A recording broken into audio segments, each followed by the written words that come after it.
강원도 태백에 가면 예수원이라는 곳이 있습니다. 이곳은 신앙 공동체이며 수도원입니다. 이 예수원을 시작한 분이 토레이 신부님이십니다. 한국 이름으로는 대천덕 신부님이십니다. 이분이 자신의 인생을 정리하며 쓴 개척자의 길이라는 제목의 자서전이 있습니다. 이분은 중국에서 태어났습니다. 부모님이 중국 선교사로 오신 미국인들입니다. 중국에서 태어나 중국에서 그리고 북한 평양에서 중고등학교를 마쳤습니다. 그리고 17살에 미국으로 건너갑니다. 선교사가 되기 위하여 사회학, 신학을 공부합니다. 그리고 사회 경험을 얻기 위하여 철공소에서 한 1년 일을 하고 바다 선원으로 2년 동안 경험을 했습니다. 그리고 본인은 허드슨 테일러처럼 믿음 선교를 하겠다, 페이스 미션, 믿음 선교를 하겠다라고 마음을 딱 정하고 이제 장로교 파송을 받고자 합니다. 그런데 교단에서 그런 방법으로는 선교할 수 없다고 받아주지를 않습니다.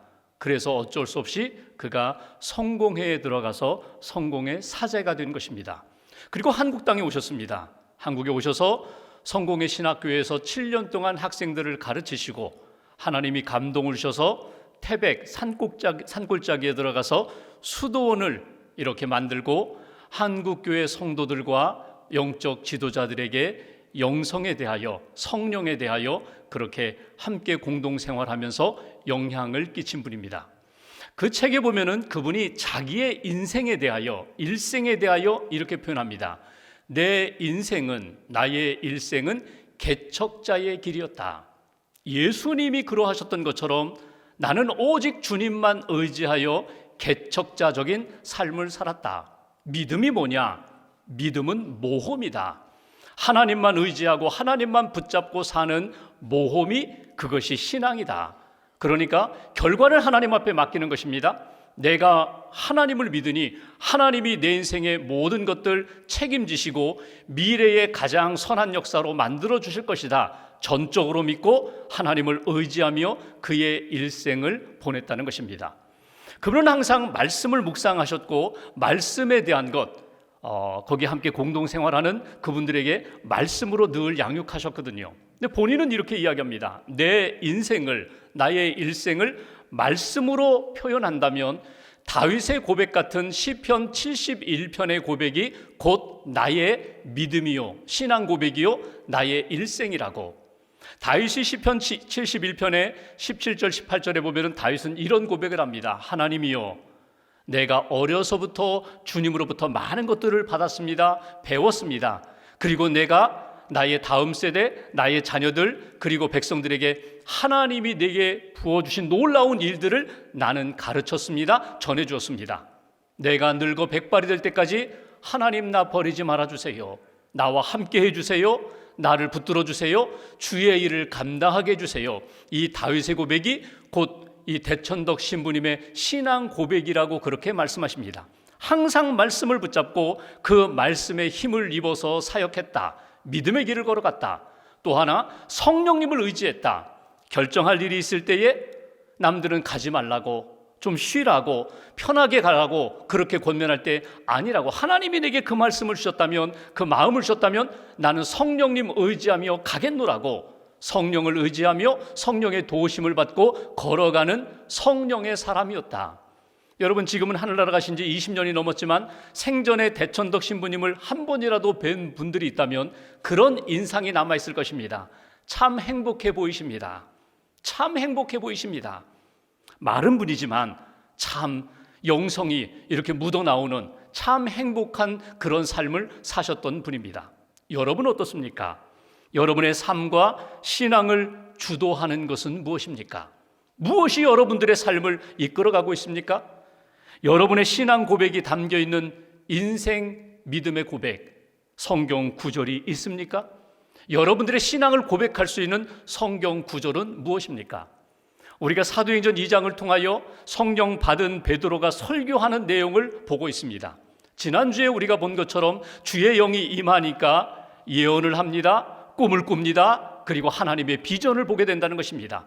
어린아이부터 어르신에 이르기까지 누구든지 성령을 받으면 삶이 달라지게 된다는 것입니다. 이어서 오늘 베드로가 이렇게 설교합니다.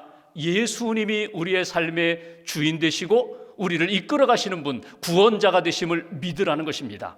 그러면서 예수님은 누구이신가? 그분은 어떤 일을 하셨는가? 그분이 하신 일과 나와의 관계는 어떤 관계가 있는가? 내가 예수님을 어떻게 고백해야 되는가? 예수님께 내가 무엇을 고백하며 예수와 함께 하나님이 기뻐하시는 삶을 살아야 할 것인가? 이것이 오늘 본문에서 우리에게 주시는 메시지입니다. 먼저 22절 말씀 제가 봉독하겠습니다. 22절, 이스라엘 백성들아 이 말을 들으라. 너희도 아는 바와 같이 하나님께서 나사렛 예수로 큰 권능과 기사와 표적을 너희 가운데서 베푸사 너희 앞에서 그를 증언하셨느니라. 23절 같이 봉독합니다. 그가 하나님께서 정하신 뜻과 미리 아신 대로 내준 바 되었거늘 너희가 법 없는 자들의 손을 빌려 못 박아 죽였으나. 아멘. 요 두 절 말씀에 눈에 띄는 단어가 하나 있습니다. 그건 뭐냐면 주어입니다. 여기 22절, 23절 또 읽어보면 24절 마지막 36절 계속 강조되는 단어가 하나 있는데 그것은 하나님이라는 단어입니다. 주어가 하나님이시라는 것입니다. 역사의 주인 되시고 이끌어 가시는 분이 하나님이시고 신앙 공동체를 이끌어 가시는 분이 하나님이시고 내 인생을 이끌어 가시는 분이 하나님이시다. 하나님께서 이 모든 일들을 주관하시며 이끌어 가신다. 어떤 길로? 구원과 생명의 길로, 하나님의 뜻, 하나님의 나라가 이루어지는 길로 누가 이끌어 가시는가? 하나님이 이끌어 가신다는 것입니다. 누구를 통하여? 무엇을 통하여? 예수 그리스도를 통하여, 나사렛 예수를 통하여 하나님이 뜻하시는 바를, 구원의 역사를, 생명의 역사를 이끌어 가신다. 그런데 그 예수 그리스도를 통하여 하나님이 뜻을 이루어 가시는데 어떤 방법으로 이루어 가시는가? 한 가지 귀한 사건을 통하여 이루신다는 것입니다. 그 사건이 무엇인가? 오늘 23절에 있는 것처럼 십자가 사건을 통하여 하나님이 구원의 사건을 만드셨다. 구원의 역사를 이루셨다. 이것이 오늘 베드로의 메시지입니다. 그러니까 예수님 설명하는 가운데 이론적으로 추상적으로 설명하지 않고 예수님이 이 땅에 오셔서 하나님이 예수님을 보내셨다. 예수님이 이 땅에 공생애 하시는 동안 기적을 베푸셨다. 말씀을 행하셨다. 그리고 결정적인 시간에 예수님이 십자가를 지신 그 사건, 하나님이 이루어 가신 사건이라는 거예요. 구원의 사건 속에 예수님이 십자가를 지심으로 우리의 모든 죄를 용서하시고 구원받는 백성으로 하나님의 나라를 회복하는 그런 인생으로 만들어 주셨다. 이것이 오늘 베드로의 메시지입니다. 오늘 이 베드로의 설교를 통하여 그의 인생의 십자가의 체험과 사건을 통하여 우리에게 전해주는 메시지가 있어요. 첫 번째 우리가 붙들어야 할 메시지, 예수님이 십자가를 지셨습니다. 예수님이 나를 구원하기 위하여 십자가에 달려 돌아가셨습니다. 이 믿음, 이것이 복음이라는 거예요. 예수님의 십자가가 곧 나의 구원을 위한 하나님의 구원 사건이다. 사랑 사건이다. 이것을 우리가 믿음으로 받아들이고 십자가의 복음 안에서 너도 구원받고 하나님의 백성이 되어라. 이것이 주시는 메시지예요. 여러분, 십자가는 우연히 일어난 일이 아닙니다. 도망가고 피하다가 어쩔 수 없이 붙들려가지고 십자가에 매달려 죽은 것이 아닙니다. 이것은 이미 구약의 예언을 통하여 하나님이 예수님을 보내주실 거라고, 그분이 십자가를 질 것이라고, 그 십자가의 사건을 통하여 모든 인류의 죄를 담당하시고 구원의 문을 열어주실 것이라고 예언하신 대로 예수님이 오셨고 예수님이 십자가를 지신 것이다. 그 십자가 안에 나를 향한 하나님의 큰 사랑이 담겨 있고 그 십자가 안에 내가 얼마나 큰 죄인이며 동시에 구원받는 하나님의 사랑, 하나님의 사람이라는 것을 우리가 볼 수 있다, 느낄 수 있다, 깨달을 수 있다. 여러분, 예수님을 믿는다는 게 뭐예요? 예수님의 십자가를 믿는 거거든요. 예수님의 십자가의 복음, 그 사랑, 십자가의 능력을 믿는 것이거든요. 가룟 유다가 배신했어요. 빌라도가 엉뚱한 재판을 했어요. 로마 병정이 예수님을 십자가에 못을 박았어요. 그렇게 주변 사람들이 있지만 이 모든 것은 하나님께서 이루신 구원 사건이다. 예수님이 하나님의 뜻에 순종하여 십자가에 달려 돌아가심으로 우리의 모든 죄가 다 십자가의 보혈로 씻음받은 것이다. 이것을 바라보고 이 믿음의 고백으로 하나님의 백성이 되어라. 이것이 오늘 베드로의 설교 메시지예요. 사도 바울은 로마서 1장에 보면은 나는 십자가를 부끄러워하지 않는다. 십자가의 복음을 부끄러워하지 않는다. 오히려 나는 십자가를 사랑한다. 십자가를 자랑한다. 십자가의 복음 안에 내가 새롭게 되었고 하나님의 백성이 되었다는 것에 대하여 늘 감사한다고 바울은 고백하는 것을 우리가 읽어볼 수 있어요. 이것이 나를 향한 하나님의 사랑이라고, 어둠과 죄 가운데 있던 나를 건져주신 사건이라고, 내 모든 죄, 내 모든 두려움과 죽음의 문제를 단번에 씻어주신 구원 사건이라고 사도 바울은 강하게 외치는 것을 우리가 읽어볼 수가 있어요. 오늘 23절에 보면 베드로가 이렇게 고백합니다. 너희가 예수를 십자가에 못 박았다. 36절에도 보면은 너희가 예수를 십자가에 못 박았다. 베드로의 설교를 보면은 여기에 너희가가 이스라엘 백성만이 아니라 우리 모두가 우리의 죄 때문에 우리가 예수님을 십자가에 못 박은 거야, 이렇게 선포하는 것을 우리가 읽어볼 수 있습니다. 오늘 말씀을 통하여 우리가 다시 한번 고백하는 것은 예수님이 나를 위하여 구원하기 위하여 십자가를 지셨습니다. 내 죄 때문에, 나의 허물 때문에 나를 살리기 위하여 예수님이 십자가에 달려 돌아가셨음을 다시 한번 믿음으로 고백하시고, 그 은혜 가운데 내가 구원받았습니다, 사랑 가운데 살아갑니다, 다시 한번 고백할 수 있는 저와 여러분들 되시기를 주님의 이름으로 기원합니다. 두 번째로 24절 말씀 보실까요? 24절 한 절을 같이 봉독하겠습니다.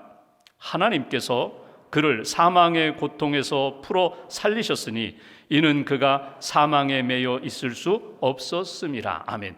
예수님이 십자가에 달려 돌아가셨어요. 죽음, 사망에 매여 있던 예수를 누가? 하나님께서. 여기 24절 주어 역시 하나님께서 그 예수를 다시금 살리셨다, 이렇게 표현하는 것을 우리가 읽어볼 수 있어요. 여러분, 하나님이 예수님을 이 땅에 보내셔서 공생의 기간 동안 많은 기적을 베푸셨거든요. 병든 자를 고치셨어요. 오병이어로 남자 장정만 5,000명을 먹이는 기적을 행하셨어요. 심지어 죽어서 장례식 끝난 나사로도 다시금 살리셨어요. 그 기적 마지막에 보면 항상 이런 표현이 있습니다. 저가 누구이기에, 저 예수가 누구이기에 이런 놀라운 기적을 행하는가? 이건 표적이다. 저 예수는 하나님의 아들로 이 땅에 오셨다, 구원자로 오셨다, 메시아다, 이렇게 고백하고 표현하면서도 시간이 지나면 또다시 다 잊어버려요. 하나님의 구원 역사, 그 놀라운 사건에 대하여 그들은 경험하면서도 다 잊어버려요. 그런데 예수님이 이 땅에 오셔서 베푸신 기적 중의 기적, 가장 대표적인 기적이 무엇인가? 그것이 부활 사건이라는 거예요. 그 부활의 사건, 예수님이 십자가에 달려 죽으셨지만 그 부활, 예수님이 다시금 살아나셨는데 누가 만드신 역사인가? 누가 만드신 기적인가? 하나님께서 그 예수를 사망 권세에 묶여 있지 않도록 예수님을 다시금 살리셨다. 이것이 베드로의 두 번째 메시지입니다. 여기서 우리가 붙들어야 할 믿음의 고백이 있어요. 하나님은 예수님을 살리셨습니다. 동시에 예수님을 믿는 모든 사람들, 죄와 어두움과 사망 권세에 눌려있는 모든 사람들, 예수님의 십자가의 복음을 믿는 모든 사람들을 하나님은 예수님을 살리셨던 것처럼 우리를 살려주실 것입니다. 건져주실 것입니다. 우리에게 자유와 평안과 빛으로 채워주실 것입니다. 이것이 오늘 베드로가 선포한 메시지입니다. 여기 32절에 보면은 이 예수를 누가 살리셨다고요? 하나님이 살리셨다. 예수를 하나님이 살리셨다라는 것, 이 말씀을 믿는다는 것이 왜 중요한가? 여러분, 이 부활 사건이 죄사함에 대한 확증이 되거든요. 예수님이 십자가에 달려 돌아가셨어요. 인류의 모든 죄를 대신하여 십자가에 죽으셨어요. 내 죄를 대신하여 예수님이 십자가에 달려 돌아가셨는데 그것으로 끝나지 않고 하나님이 그 예수를 다시금 살리셨다는 것은 예수님이 모든 죄값을 치르셨다는 것에 대한 확실한 증명이 된다는 거예요. 확증이 된다는 거예요. 그래서 예수님의 십자가의 복음을 믿으면서 동시에 예수님의 부활을 믿을 때 내 죄 용서함도 받고 내게 새로운 생명을 주신 재창조의 역사가 내 삶 가운데 나타났다는 것을 체험할 수 있다는 거예요. 여러분, 예수님의 부활이, 사도 바울은 부활의 첫 열매라고 했어요. 그 다음에 예수님을 믿는 우리가 두 번째, 세 번째, 네 번째 계속해서 부활의 열매를 맺고 부활의 생명을 얻고 살아가게 되는 역사다. 이것이 오늘 베드로의 선포입니다. 예수님이 이 땅에 오신 십자가의 복음을 붙잡고 동시에 그 십자가의 복음으로 우리에게 죄 용서하시고 구원해 주시는 하나님의 역사가 부활의 산 소망으로 우리에게 간직될 때에 우리의 인생은 달라지게 된다. 포르투갈 그 작가인 주제 사라마고라는 사람이 쓴 예수 복음이라는 책이 있어요. 소설입니다. 소설. 예수 복음이라는 제목인데 소설이에요. 작가가 쓴 이 소설이 얼마나 인정을 받았는가 하면 1998년 노벨 문학상을 탔어요. 그러니까 상당히 문학적 가치를 인정받은 작품입니다. 근데 이것은 예수님의 어떤 이 땅에 오신 메시아라든가 하나님의 아들로서의 예수님을 설명한 책이 아니라 인간 예수를 설명한 책이에요. 성경을 기초로 해서 상상력을 발휘해서 유머도 나오고 위트도 나오고 유혹도 나오고 승리도 나오고 인간의 삶에 대한, 예수가 인간적인 삶에 대한 그 모습을 표현한 소설 작품입니다. 상을 받을 만한 작품이에요. 재미있어요. 그런데 이 소설의 마지막 부분은 뭔지 아세요? 그 예수는 십자가에 죽었다, 그것으로 끝입니다. 소문에는 부활했다는 소문이 들리기는 하는데 예수님은 죽었다, 그거로 끝나요. 여러분, 이건 작품이에요. 문화예요. 문학이에요. 근데 우리 신앙은 달라요. 만약에 우리 인생이 이 예수 복음이라는 문학처럼 우리가 믿는 예수님이 죽고 끝났다, 나도 예수님을 믿고 죽고 끝난다, 여러분 그거 아니에요. 분명히 하셔야 돼요. 우리는 예수님을 믿고 예수님이 다시금 부활의 첫 열매가 된 것처럼 예수님을 믿는 모든 사람들 하나님이 살려주신다, 건져주신다, 새롭게 역사하신다, 우리는 이 믿음을 가지고 있어요. 이 믿음 놓치지 마세요. 부활의 산소망을 붙잡을 때 우리 인생은 달라지게 된다는 거예요. 오늘 베드로가 강하게 이야기하는 것은 무엇입니까? 23절, 너희가 십자가에 예수를 못 박았다. 24절, 하나님이 사망의 고통에서 예수를 살려주셨다. 36절, 너희가 십자가에 못 박은 이 예수를 하나님이 주와 그리스도가 되게 하셨다. 예수를 믿으면 예수가 살아난 것처럼, 하나님이 살리신 것처럼 예수님을 믿는 모든 사람들, 그 예수가 너희 인생의 주인 되시고 너의 인생의 구세주가 되셔서 내 인생을 바꾸어 주시리라. 이 땅에서 어둠이 있고 죄가 있고 갈등이 있고 아픔이 있어도 부활의 산 소망으로 사는 인생으로 하나님이 만들어 주신다. 내가 바꾸지 못하고 내가 만들지 못하는 역사, 성령님을 통하여 복음의 능력이 하나님의 손길 가운데 바꾸어 주신다, 새롭게 해주신다. 이것이 베드로의 설교이면서 우리가 오늘 꼭 붙잡을 하나님의 메시지예요. 여러분, 십자가의 복음을 믿고 예수 그리스도의 그 부활에 대한 믿음과 소망을 가질 때 하나님이 기뻐하시는 믿음의 인생이 된다, 성령의 사람이 된다. 마지막 한 가지 보십시오. 25절 이하에 보면은 베드로가 다윗의 신앙 고백을 가지고 설명을 합니다.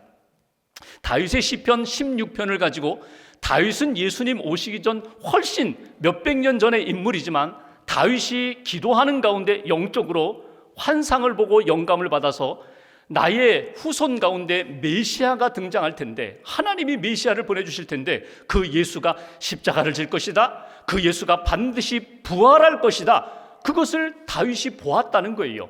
그 부활의 주님을 영적으로 미리 바라보면서 기뻐하며 하나님을 찬송했던 것이 시편 16편의 내용이거든요. 그것을 베드로가 설명하면서 다윗은 이렇게 영적으로 미리 보았지만 나는 직접 보았다는 거예요. 베드로는 예수님의 십자가와 부활을 직접 보고 나는 증거하는 사람이다. 31절 말씀 보실까요? 31절 32절 두 절을 우리가 같이 봉독하겠습니다. 미리 본고로 그리스도의 부활을 말하되 그가 음부에 버림이 되지 않고 그의 육신이 썩음을 당하지 아니하시리라 하더니 이 예수를 하나님이 살리신지라 우리가 다 이 일의 증인이로다. 아멘. 다윗은 미리 보았기 때문에 증인이 되지 못했지만 나는 보았기 때문에 내가 증인이라는 거예요. 여러분, 이것은 우리에게 주시는 메시지가 큽니다. 이 땅에 2000년 전에 예수님 오셔서 십자가 달려 돌아가시고 부활하신 그 사건이 오늘 우리들 가운데 믿음의 고백 가운데, 성령의 은혜 가운데 우리가 십자가를 믿음으로 고백하고 부활에 대한 산소망을 가질 때 우리의 인생 가운데 부어주시는 놀라운 역사를 체험하고 구원의 확신을 가지고 나도 예수 그리스도의 증인이 될 수 있다. 아니, 증인이 되어야 한다. 이것이 주시는 메시지예요. 세 번째, 오늘 붙들어야 할 메시지, 우리는 모두 예수님을 믿어야 합니다. 예수님을 체험해야 합니다. 예수님의 십자가와 부활의 복음을 믿었다면, 체험했다면 우리 모두는 다 증인으로 살아가야 할 인생입니다. 이것이 우리에게 주시는 메시지예요. 베드로가 예수 그리스도가 부활하심으로 우리에게 진정한 주님이 되셨고 구원자가 되셨음을 이렇게 선포했던 것처럼 예수님을 믿는 모든 사람들 지금도 마찬가지라는 거예요. 예수님이 나의 구원자가 되시고 나의 주인 되시고 내 목자가 되심을 나는 믿습니다. 여러분, 기독교 2000년 역사를 보면은 교회가 언제 약해졌는지 아세요? 교회가 건물이 유명해지거나 프로그램이 유명해지거나 그 교회 목사님이 유명해지면은 그 교회는 오히려 약해졌어요. 왜 그럴까? 아니, 건물도 잘 지었는데, 프로그램도 좋은데, 그 교회 목사님도 유명한데 왜 그 교회는 점점 영적으로 약해질까? 예수님보다 더 유명해지는 것들이 많아지면, 예수님보다 영향력 큰 것들이 많아지면 그 교회, 그 인생은 점점 영적으로 약해지게 되어 있거든요. 여러분, 끊임없이 우리가 깨어서 점검해야 할 것은 예수보다 더 귀한 것 없고, 예수보다 더 높아질 것 없고, 예수보다 더 영향력 있는 것 없어야 된다는 거예요. 오직 예수 안에서만 생명력을 발휘할 수 있고 능력의 사람이 된다고. 어떤 젊은 목사님의 글을 봤는데 아주 공부도 많이 하고 또 책도 쓰시고 아주 성경 공부를 잘 인도하는 목사님이에요. 젊은이들을 중심으로 성경 공부를 했는데 그만 그 안에서 공부하던 한 젊은이가 세상을 떠났어요. 스스로 목숨을 던졌어요. 이것 때문에 공동체 안에 사람들이 시험에 빠졌어요. 이 목사님도 자괴감에 빠졌어요. 무엇이 문제인가? 몇 주 동안 고민하고 기도하다가 답을 얻었어요. 그분은 문화적인 해석을 많이 했거든요. 문화적인 설교를 했거든요. 내적 치유에 마음을 많이 두었거든요. 그러다 보니까 사람들이 많이 좋아했어요. 문제는 여러분, 그렇게 하다 보니까 예수님의 복음이 점점 약해지고 문화적인 해석, 설교가 강해지니까 어느 순간에 영적으로 이렇게 고갈되기 시작하는 거예요. 이분이 깨달았어요. 아니다, 예수를 먼저 회복해야 된다. 예수님의 십자가, 예수님의 부활의 복음에 대하여 다시 한번 붙잡고 말씀을 해석하고 말씀을 가르치다 보니까 먼저 목사님 자신이 영적으로 회복되더라는 거예요. 예수님 붙잡으면, 예수님의 십자가와 부활의 복음을 붙잡으면 우리의 영혼이 살아나고 증인으로서의 삶을 담대히 살아갈 수 있다. 오늘 우리도 마찬가지입니다. 언제 하나님 앞에 설지 모르는데, 언제 우리가 부름받을지 모르는데, 부름받는 그날까지 예수님 붙잡고 복음 안에서, 성령의 능력 안에서 증인된 삶을 잘 살게 해달라고. 내 자랑이 아닙니다. 내 이야기가 아닙니다. 나를 변화시킨 예수님 자랑, 예수님의 이야기를 증거하면서 사는 인생이 되게 해달라고. 한국의 순교자 주기철 목사님의 감옥에서의 그 마지막 기도, 5가지 기도 제목이 있어요. 첫째, 죽음의 권세를 이기게 하여 주옵소서. 둘째, 장기의 오랜 시간의 고난을 견디게 하여 주시옵소서. 셋째, 노모, 처자, 교우를 주님께 부탁합니다. 넷째, 의에 살고 의에 죽게 하여 주옵소서. 다섯째, 내 영혼을 주님께 부탁합니다. 기도하면서 그 고문과 고난을 이겼거든요. 신사참배 거부했다는 것 때문에 고난을 받고 마지막 순교하셨는데, 그를 고문했던 일본 순사가 한 번은 조롱하면서 이렇게 이야기합니다. 아니, 하나님이 살아있다면 이렇게 당신이 고통을 받을 수 있느냐고, 당신의 하나님은 어디 있느냐고. 그때 주 목사님이 이렇게 대답했다고 합니다. 예수님 지금 여기에 계신다고. 예수님 지금 내 안에 계신다고. 예수님이 내 안에 계시지 않았다면 나는 견딜 수 없는데, 예수님 내 안에 계셔서, 성령님 내 안에 계셔서 내가 이 모든 고난 이길 수 있도록 붙들어 주시고 도와주시기에 내가 이 모든 것 감당할 수 있다고. 여러분, 그리스도인이 누구입니까? 예수 믿는 사는 것이 무엇입니까? 그리스도인, 예수님 믿는 사람들은 십자가 붙잡고 부활의 신앙 붙잡고 성령님 의지하며 그의 도우심 가운데 믿음의 길을 걸어가는 사람들이 예수 믿는 사람들이고 그리스도인입니다. 예수님이 우리 안에서, 성령님이 우리 안에서 도와주시는 대로, 힘 주시는 대로 믿음으로 감당하는 인생, 그것이 하나님이 기뻐하시는 증인된 삶의 모습이라고. 오늘 베드로의 설교를 깊이 마음에 새기고 묵상하시면서 한 주간 남은 인생 성령님이 기뻐하시는 생명의 삶 살아가시고 예수님 자랑하며 예수님 증거하며 사는 증인의 삶을 살아가는 저와 여러분들 되시기를 주님의 이름으로 기원합니다.